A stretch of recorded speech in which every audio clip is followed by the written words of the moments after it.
It's well within Trump's rights, even if it was. Let's just say you were right. Let's just say I grant it. It's within his rights to set alternatives electors. He's well within his rights to do that. Tell me why that's even wrong. Do you think if Donald Trump threatened to kill an American, that would be fascistic? Well, fascistic? Well, again, I mean, like, so we're gonna just to clarify. Yeah, I know. It's really you're gonna try to go somewhere. Blah, blah. I want to stay focused because we are being no one's allowed to talk but Spurgley. Yeah, come on. No one's allowed to talk but Spurgley. I'm trying to advance the conversation by asking a question to clarify the point. I'm going to go back to what we were talking about. You guys said he's threatening the media. Andrew said that he hasn't actually done it. So I'm trying to say, what if it was a more extreme threat that wasn't just, I'll pull a license? What if Trump said he would kill an American citizen? Would the threat of killing an American in and of itself, without the action of doing it, be fascistic? And this is for everybody. Specifically. Like he's going to... Like if Trump said, I'm going to shoot a guy on Fifth Avenue, I'm going to go do it right now.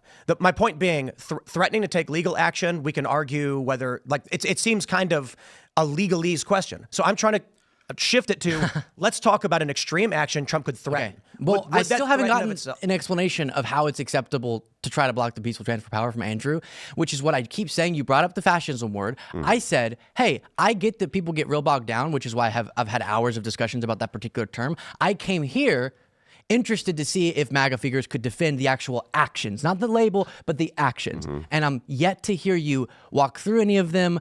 We're getting a little bit to the specifics of the media, so I appreciate that. But so to answer your question, him trying to induce a feeling of fear among the media as it's working with his rhetoric, with clear intentions, some of which he didn't actually get done the last time, but like he wanted. Let me explain why I asked the question. Things. And I'm still waiting on either of them. So here's why I asked the question about killing an American specifically. Obama, I know. No, it's because whether or not the government can pull a license is a legal question over whether or not they violated a public license, and so you guys are then arguing outside of the actual confines of a legal issue, so let's make it definitively an issue of illegal or legal. Or we could talk about what Trump is. Okay, the federal government grants public licenses with stipulations.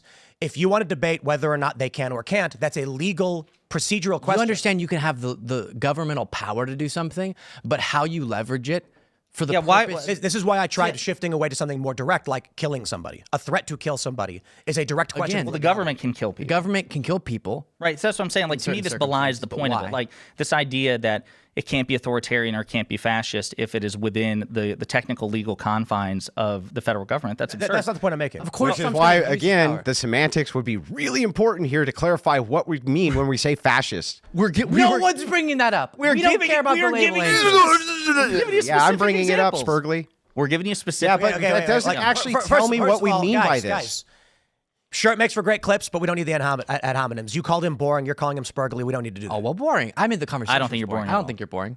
I'm not. I just thought the conversation was getting. And he is boring, Spurgey. So, but anyway. Oh, call me whatever. I'm actually happy to dive into this. You say that I'm avoiding your questions. I'm not. First of all, I'll answer them directly. Sure. It's well within Trump's rights, even if it was. Let's just say you were right. Let's just say I grant it. It's within his rights to set alternatives electors. He's well within his rights to do that. Tell me why that's even wrong. Aren't people being prosecuted in states for participating in this scheme? Who? The fake electors. Ooh. In all Wait, I got a question. Does the law prescribe morality? No. Wait, you said the right. Do you mean legal right or moral yes right? Or no question. About it. Oh, sorry. No, I wasn't mad. No, I thought it was a good question. So what's actually wrong with it? So why is it even problematic? because he didn't win the election. So let's just say he didn't. Okay. Well, then agree. Stop, Spurgley. Let's just say he didn't. Let's just assume Kamala? it. Stop, Spurgley. Could Kamala Let's just can I have a back and forth for 2 seconds? I mean, without you nipping my heels. This is interesting that we're even on this. Like, the election was stolen, guys. That is why the 2024 election. The 2020 election. Oh shit! It was stolen. I mean, I'd like to just dive into this so that we can figure this out real quick. Why was it stolen? How was it stolen? That's a big multitude of different factors here. I mean, I wrote it down.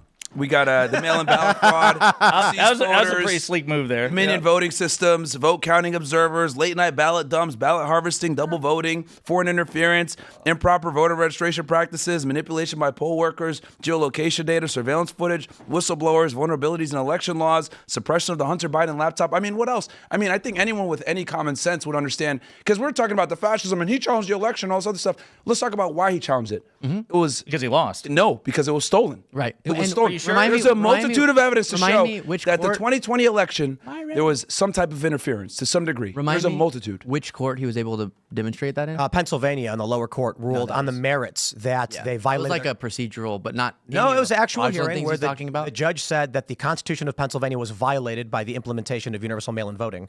The Supreme Court overturned the ruling. And he Well, just that's the higher court, right? So we should probably. Well, defer so to he the asked me Supreme which Court. court did it. I said, Right, I understand, lower but courts did. I assume he's referring to like a court's verdict or a court's And ruling you just which listed actually a bunch of like you brought up geolocation data.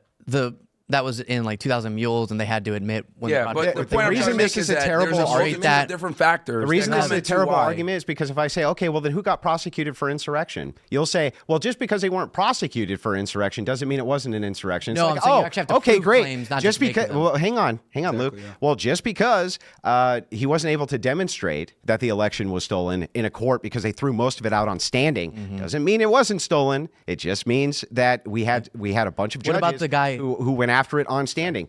But there is a lot of evidence here that should be looked at. I'm not saying it was stolen. It's not my position. Okay. But I am saying that. Do you have a position on just out of curiosity? I think it should be investigated, and it never properly was. being investigated. No, He yeah. hired someone. When Trump is in office, I block. think he should actually run a real investigation into it. I think that the idea that Great. Trump, so Biden takes the White House, that there was a legitimate investigation done by the Biden administration for the guy he could have lost to. I think that's ridiculous. But doesn't that motive Trump work the administration opposite way investigated. too? Go ahead. Like doesn't that motive work the opposite way? Because Trump's position was before the election, it's stolen, it's rigged. Well, and during the that's a fair criticism. I just think that you have enough third party people which can be approached who could investigate this in a way in which it was fair. they hired like third party groups. So like was it Cyber Ninjas They weren't and some able others? to, Ken first of Block all, they was one weren't guy. able to subpoena a lot of the evidence that they wanted. They had a lot of the circuit courts throw things out on standing. I do not think that this was a legitimate investigation. And there are some things that should be investigated. For instance, it's not a secure election to have people just dropping ballots unsecured in a ballot box. That's insanity. Yeah, but respectfully, Andrew, like subpoenas and standing, these things are like valid legal constructs. Like you have to meet like probable cause for a subpoena. If you don't have probable cause to get a subpoena, then that's on you. And if you don't have standing to bring a case, then again, that's on you. Like The problem is that Are you saying- hang on, it's an allocate. Can I answer one question at a time, I'm dude? trying to let you. And I'm just like literally trying to talk to the guy. I think that it's fine. And I think you bring up a valid point, but I think when you have a Justice Department, you can instruct your Justice Department how to prioritize different situations. I think it's fine for Trump to say, listen, I still think that there was foul play in this election. And even if there wasn't, let's just decide it once and for all. Let's get it figured out once and for all. And instruct his Justice Department to begin investigating whether or not there was some type of It at foul play least going warrants an on. investigation. And who conducted the investigation? You said That's they got what someone happened. got His hired. administration- Who did it? A guy named Kim Republicans, Block I think in Arizona was hired an independent. They got like the Cyber Cyber Ninjas, Ninjas yeah. in Arizona. So the guy who it worked already for- lost let's because just- they don't have the let's authority to administration- properly do the investigation. You need let's- federal no, no. agents, 1811s, FBI special agents to do the case. That's how it goes. Trump's Direct law enforcement, administration right? Yes. was Yeah. the one investigating it that then came back to Trump and enraged him by saying we can't find any evidence. And Because they don't have the authority to They don't have the properly evidence. find and Exactly. this is what you're going to need do. FBI until, agents to do it. until the end of time is say there's never been enough investigations, or you could admit Let's that all of the advance available evidence doesn't prove that. So well, let's advance from the election fine. issue. We can- okay. So so don't just keep moving the goalposts. You have to admit that of the investigations that have been done and all the evidence that we've gathered. the last thing I want to can't add prove on that. this And too. you Like can't- to me, it's like, what about the standard? Did you call for investigations into 2016? What about 2024? Should Democrats, the next time they're in power, like forensically audit, the 2024 election? Would you be satisfied with They that? was a landslide do victory. ask for these things. That was a Christ, landslide okay. victory. Okay, but we're off of I'm that. sorry, We're off no, of no, that. advance. So then we're off of that. So- but do you agree? Well, I've got a topic for you guys based on what you have asked. So I want to ask a question. So one of the things that kicked this off was you guys asked about Trump's threats to the media. Yeah. Recently, Mark Zuckerberg went on the Joe Rogan podcast and said that he was getting phone calls from the Biden administration screaming and cursing at him, and that they were effectively pressured into censoring information. One of these stories in particular, Mark Zuckerberg said that the feds went to him and said, there will be information on Hunter Biden. This will be Russian disinformation. Knowing that they were pressuring and screaming at them, Facebook ultimately removed this story, which according to a few pollsters, they believe, did swing the election by a few, or swing public opinion on Trump by a few points. I'm curious your guys' thoughts on that story.